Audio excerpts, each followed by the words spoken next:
Maintenant, on se retrouve pour le dépliage de la lame. Donc la lame, en fait, est un petit peu particulière parce que, rappelez-vous, donc on n'a pas fait de retopologie dessus, on n'a pas une belle géométrie, hein, parce que on a quand même fait pas mal de bêtises, entre guillemets, hein, mais on a modélisé donc des trous, on a coupé ma lame au centre, donc en créant une géométrie un petit peu étrange au centre, et surtout, donc ici, au niveau de la pointe, on a quand même donc donné ici un tranchant assez prononcé, puisqu'on a scale nos arêtes, puis ensuite on a subdivisé nos arêtes, d'accord? Donc actuellement, on a une topologie pour l'UV qui est vraiment très très mauvaise, puisqu'on va devoir donc bidouiller un petit peu avec donc les jonctions pour avoir un dépliage propre, et ça va être un petit peu étrange. Donc ce que je vous conseille de faire, vu que là c'est un plan qui est quand même assez fin, et du coup que c'est une lame voilà, qui est parfaitement retransmise, on va voir donc la projection du V. Donc la projection du V permet de faire quoi?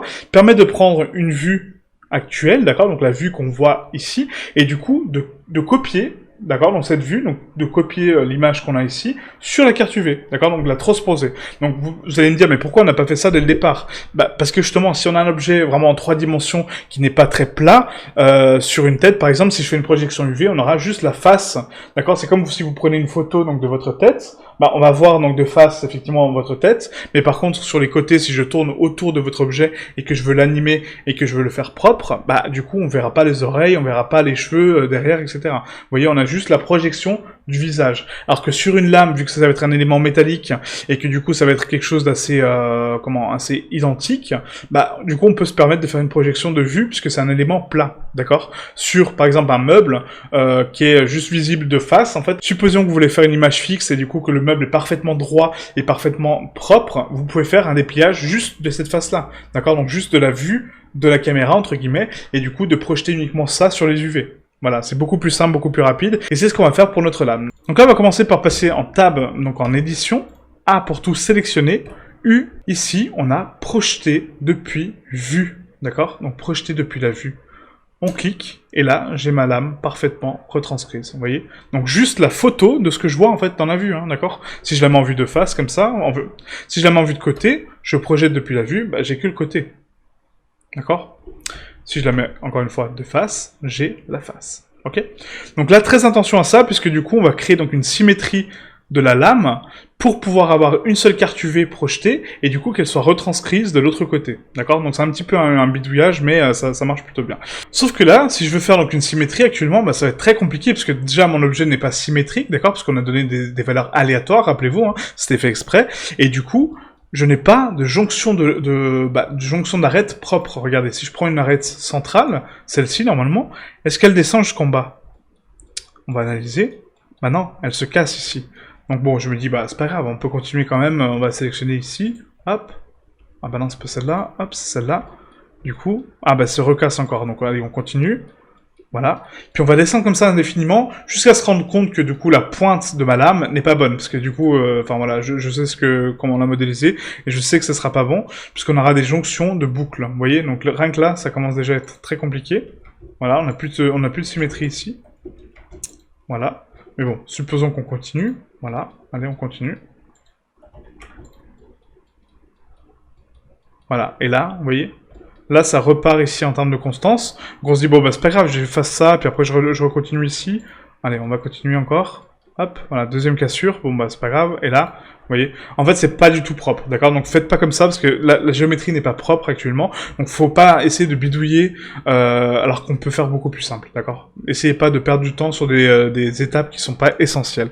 Donc là, ce qu'on va faire, en fait, c'est tout simplement recréer un axe de symétrie, mais nous-mêmes, d'accord? Donc créer une arête qui nous appartient, et du coup qui va nous permettre de casser notre objet en deux parfaitement symétrique, et ensuite de créer un miroir pour créer une seule projection, et du coup d'avoir la même texture partout, d'accord? Donc là, pour ce faire, c'est une technique un petit peu particulière, mais du coup, voilà, je pense qu'elle est pas trop mal. On va faire un Shift A, Mesh, Plan.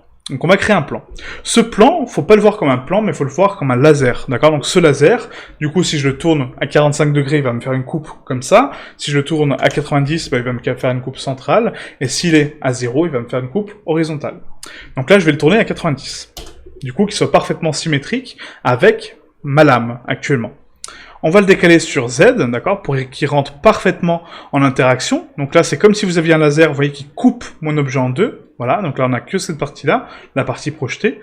Et du coup, on va prendre donc ma lame, donc l'objet à découper, d'accord, donc l'objet que je veux trancher, et on va rajouter un modificateur de booléen. Le modificateur de booléen va me permettre donc de créer soit une différence, soit une intersection, soit une union. Avec quel objet? Bah du coup, avec mon laser, donc mon plan. Je sélectionne mon plan, du coup il va créer donc une différence. Et donc là, si j'analyse donc la géométrie un petit peu que ça me crée, ça va me créer donc une cassure dans mon objet. Donc j'applique le modificateur, je cache mon plan, d'accord, donc je vais l'occulter, et là je me retrouve avec une nouvelle arête de jonction, vous voyez, qui est ici. Donc c'est l'arête que je viens de créer. On va la sélectionner donc ici, vous voyez, donc elle est déjà parfaitement sélectionnée, c'est nickel. Hop, comme ceci. Maintenant que j'ai ma coupe centrale qui a été créée par ma différence, je fais un CTRL-E, marquer couture UV. Du coup, ce qui me permet donc de créer deux îlots, donc A pour tout sélectionner, U pour déplier, et là, j'ai mes deux parties de lame, d'accord, parfaitement symétriques, parfaitement dissociées. Sauf qu'encore une fois, je ne veux pas avoir une double carte UV. Je veux avoir une seule projection propre de ma lame, qu'ensuite je veux peindre pour peindre le miroir. Donc pour ce faire, on va donc séparer l'îlot arrière, on va créer un miroir, et du coup on aura une texture parfaite. On voit qu'on a une légère déformation, c'est normal, pas de souci. On va appuyer sur L pour les faces liées. Hop, encore une fois, on passe en face liée, L pour sélectionner donc la face arrière, et là je vais la supprimer en face, d'accord? Donc on fait exactement la manip que je viens de vous indiquer. Hein. On sélectionne maintenant mon mesh, on va ajouter un miroir, très important, et on va l'activer sur l'axe Y, pas l'axe X, d'accord? Je ne veux pas une duplication sur X, je veux une duplication sur Y. Ce qui me permet maintenant de passer en vue de face, de projeter mon objet sur la vue, donc Tab pour passer en mode édition, on sélectionne tout, U, projeter depuis la vue, je projette ma lame depuis la vue, et là j'ai ma lame parfaitement retranscrise. Vu que j'ai un miroir, j'ai la même chose de l'autre côté, c'est parfait. Je peux texturer ma lame d'un seul côté, ça va peindre automatiquement l'autre, et je sais que maintenant ma lame est parfaitement symétrique, parfaitement droite, parfaitement propre. Ok? Voilà, donc c'est une technique un petit peu étrange, mais qui marche plutôt bien, et du coup, bah, ça vous fait réfléchir à dire, bah tiens, comment, là j'ai quand même une problématique, je ne peux pas faire de quadrimesher, parce que sinon je vais perdre mon détail, je ne peux pas faire de rotopologie, parce que bah, j'ai pas le temps pour ce projet, j'aurais pu faire une rotopologie manuelle, puis du coup, ça serait fini, mais ça prendra encore plus de temps, vous voyez? Là, on garde quand même bah, la géométrie propre, on a certes une projection, mais au moins la lame est propre. Donc maintenant, en termes d'orientation, est-ce que j'ai vraiment besoin que la lame soit orientée? Est-ce que vraiment je vais mettre des motifs orientés dessus? Non. Donc du coup, à moi d'optimiser encore une fois ma carte UV propre.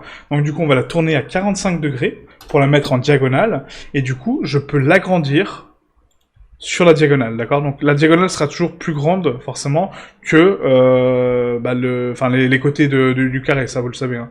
La diagonale est toujours plus grande que les côtés. D'accord? Voilà. Hop, comme ça je récupère à peu près 25% de qualité en plus sur mon UV. Voilà, donc là je vais l'orienter comme ça, ou même à l'inverse, hein. Après vous pouvez la tourner à 180, c'est pas gênant, d'accord? Peu importe la direction, tant que ça soit une diagonale à 45 degrés pour avoir ma lame parfaitement alignée. Ok? Voilà, et du coup, là, on a créé, donc on a optimisé la carte UV de ma lame, on a créé la carte UV de ma lame, maintenant mon mesh est parfaitement déplié sur les UV, on peut passer au texturing.